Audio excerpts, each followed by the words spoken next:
Hi, folks. You're with Tacitus today. Tacitus today, your pushback channel, and thank you for joining this radio audio live stream. In this essay, I'd like to talk about a number of articles I've seen all across the Western world and all appearing at about the same time. Again, just showing how centrally coordinated the propaganda and indoctrination machine is, the one that's controlled and delivered and fed up to us by the globalists all across the Western world.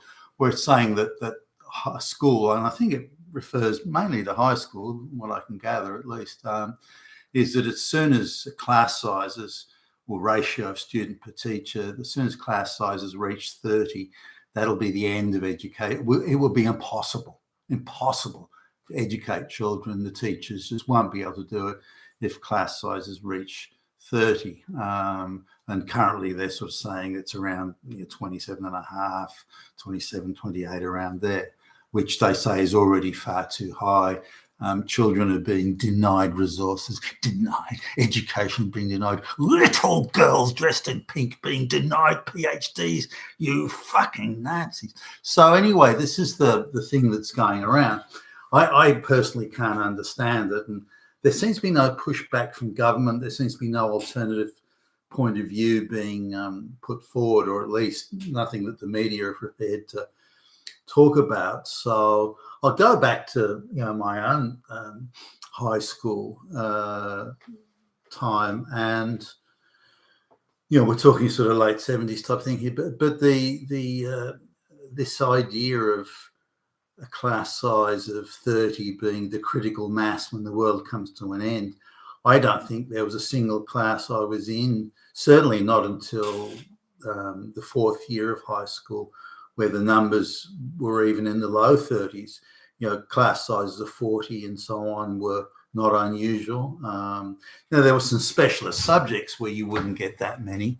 For example, there was a metallurgy class, and that didn't have 40 students or even 30. I doubt it had much more than 20.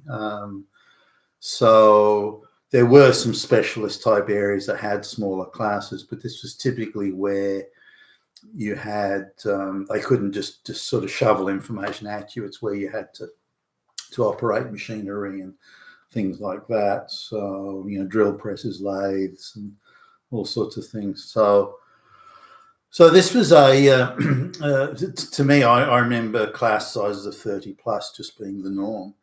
Certainly in senior high school, the numbers dropped. But in the soft subjects where, you'd get, there was a sort of a poetry thing or English poetry type stuff, you would still get large class sizes there because you had an overrepresentation of girls. But anyway, but this idea that somehow large class sizes, or class size of 30, which in my cognizance and from my memory are not large, that this is somehow the end. So but if you drill down into some of the reasoning for it, you get this strange sort of doublethink when it comes to mass migration.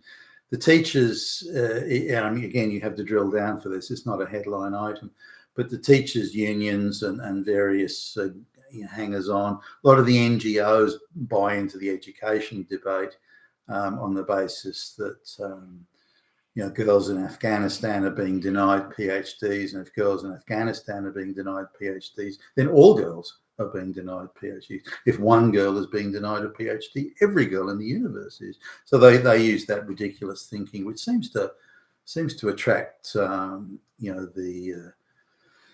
the low IQ sort of crowd, and the activist crowd use it to good effect, I think, or not good effect. They're able to guilt trip others to say, well, did you know, black lesbians don't have PhDs the same rate as they?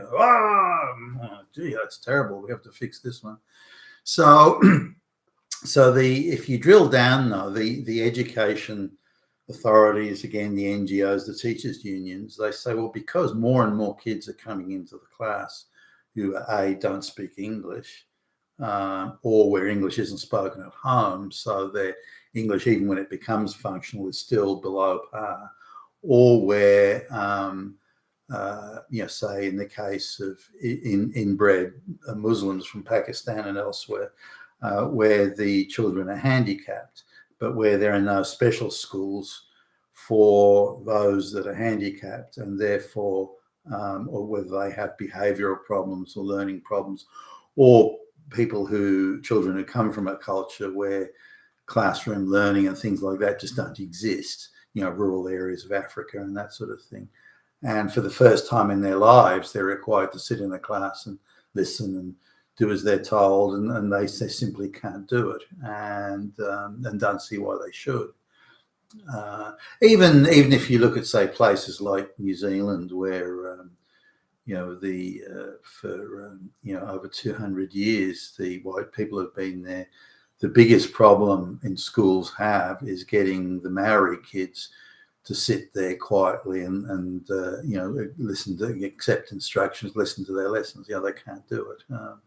And the further up in high school they get, along high school they get to, and most of them leave as early as they can, the misbehaviour intensifies. Certainly people that I've known who've lived in New Zealand and went to school, and they say not in the downtown city areas, but in a more rural area, the white kids just sit there quietly as the Maori kids misbehave and egg each other on and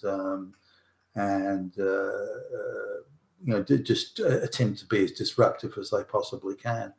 And this is something that the Maori kids don't see a problem with. This. Well, why not? We're having a bit of fun, like, hey, and why should we do what the white teacher tells us to? And that sort of attitude.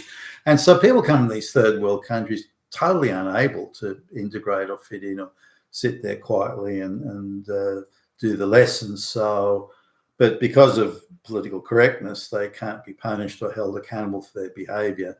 So in the end, what the teachers are saying is that we can only manage a small class, and if it was full of white kids that spoke English as a first language, we could handle bigger classes. But because there are now a lot of kids that aren't white and have no culture of learning and classroom learning in particular, then or theoretical learning rather than practical learning, then we need much smaller class sizes in order to be able to manage them and to at least achieve some outcome. Now, with the political correctness stuff, the woke stuff and so on, the endless tirades that go on there, how evil white people are, this simply exacerbates the problem because it reconfirms or confirms in the minds of the black and the brown people. Well, this is a white man's institution. Why should we sit here? And why should we do as we're told? Why should we follow? Why should we do anything? We can do what we want. The white people have no legitimacy. Their rules, their laws, their institutions have no legitimacy. They say so themselves. So why should we have to adhere to, and so on? So there's a lot of it's this self-inflicted wounds, but the teachers' unions, and again, all the hangers-on and so on, that always love to interfere with education, and treat it as an indoctrination opportunity. They're saying, well, smaller classes will make the difference. Now, again, but while they concede that the black and the brown people are being very disruptive, that being disruptive means the teachers can only manage smaller class sizes. So, but they insist that segregation is not the answer. Why don't they separate off these difficult to control bad behaving kids into separate classes and then have special teaching and arrangements for them? Well, no, that's racist and it's evil and only Nazis would do that. So we have to have these people in amongst the white kids. And you wonder sometimes whether it's it's to educate the black and the brown kids at all, whether it's a way of further humiliating, degrading the white students, because it's always them who have to stand aside, them who have to be understanding, it's them who have to be tolerant. Only the white people have to be tolerant. And this is teaching white kids through the education system, so sort of a backhanded type of indoctrination. Well, you're second-class citizens of your own country, and don't you ever fucking forget it, you damn fucking Nazis. And you've got to wonder whether that's really the intention or secondary intention or purpose of this. But the thing is that when Australia or any country was an all white, or 99% white, the class sizes of 35, 40, 45 were quite possible. There was nothing, it wasn't difficult in any way. Remember, kids are at school because they're told to be, but by the time you get to year 10 and senior high school, kids are there because they want to be, or maybe the family wants them to be. The kids are there because they want to be and they want to learn and want to go on to bigger and better things and need an education to underwrite that. Whereas children today, particularly black and brown kids, are being paid to stay at school, even though they don't want to be there and have no intention of learning anything or fitting in or integrating in any way. And it's interesting when you look at children who've been through the education system, the entire one, they've started at kindergarten and gone right through to finishing senior high school that have come, black and brown people, they from third world countries, they still haven't integrated. And if you look, to the second generation, the third generation, again, they haven't integrated.